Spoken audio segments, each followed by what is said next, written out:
இன்னைக்கு கத்திரிக்காய் முருங்கைக்காய் பலாக்கொட்டை போட்டு ஒரு சூப்பரான புளிக்குழம்பு ரெசிபி தான் பார்க்க போகிறாங்க.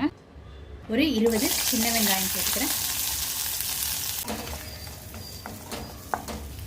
வெங்காயம் ஓரளவுக்கு வதங்கிடுச்சு. இப்போ இதில் 3 ஸ்பூன் தேங்காய் சேர்த்துக்கிறேன். இது நல்லா வதக்கிக்கலாம். வெங்காயம் தேங்காய் ஓரளவுக்கு நல்லா வதங்கிடுச்சு. இப்போ இதில் மசாலா பொருட்கள்லாம் சேர்த்துக்கலாம்.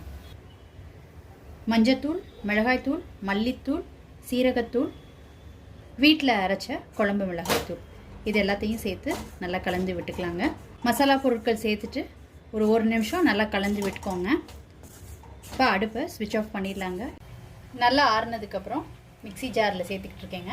இப்போ தண்ணி சேர்த்துக்கிட்டு இதை பேஸ்ட்டாக அரைச்சி எடுத்துக்கலாம். எண்ணெய் சூடானதுக்கப்புறம் இதில் கடுகு, உளுந்தம்பருப்பு, வெந்தயம், சோம்பு, சீரகம் எல்லாம் சேர்த்துக்கிறேங்க. இதெல்லாம் பொரிஞ்சதுக்கப்புறம் இதில் பெருங்காயத்தூள், சின்ன வெங்காயம் ஒரு 6 சின்ன வெங்காயம், கருவேப்பிலை ரெண்டும் சேர்த்துக்கிறேங்க.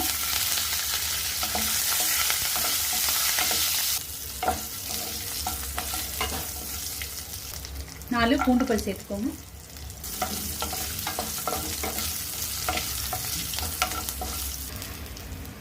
பூண்டு வெங்காயம்லாம் வதங்கினதுக்கப்புறம் கத்திரிக்காய் சேர்த்துக்கிறேங்க. அடுத்து முருங்கைக்காய் சேர்த்துக்கிறேன். இது எல்லாத்தையும் நல்லா கலந்து வச்சுக்கிறேன். இதில் ஒரு சின்ன சைஸ் தக்காளி சேர்த்துக்கிறேன்.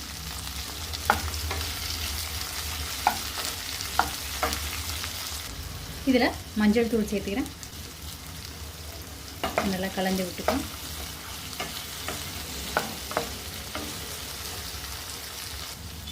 இதில் புளி தண்ணி சேர்த்துக்கிறேங்க. ஒரு லெமன் சைஸ் அளவு புளியை கரைச்சி வச்சுருக்கிறேன். இந்த தண்ணி சேர்த்துக்கிறேன்.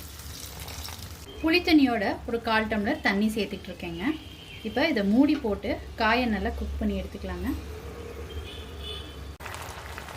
கத்திரிக்காய் முருங்கைக்காய் நல்லா வெந்துருச்சுங்க. இப்போ இதுக்கு தேவையான உப்பு சேர்த்துக்கிறேன்.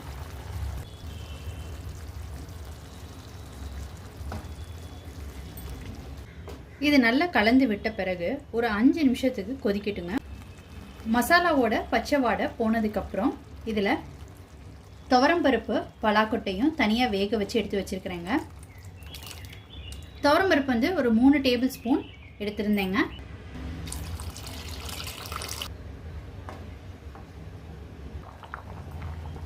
இப்போ மல்லித்தலை தூவிட்டு இறக்கிடலாங்க. ரொம்ப சூப்பராக ரெடி ஆயிடுச்சுங்க முருங்கைக்காய் கத்திரிக்காய் பலாக்கொட்டை போட்ட குழம்பு.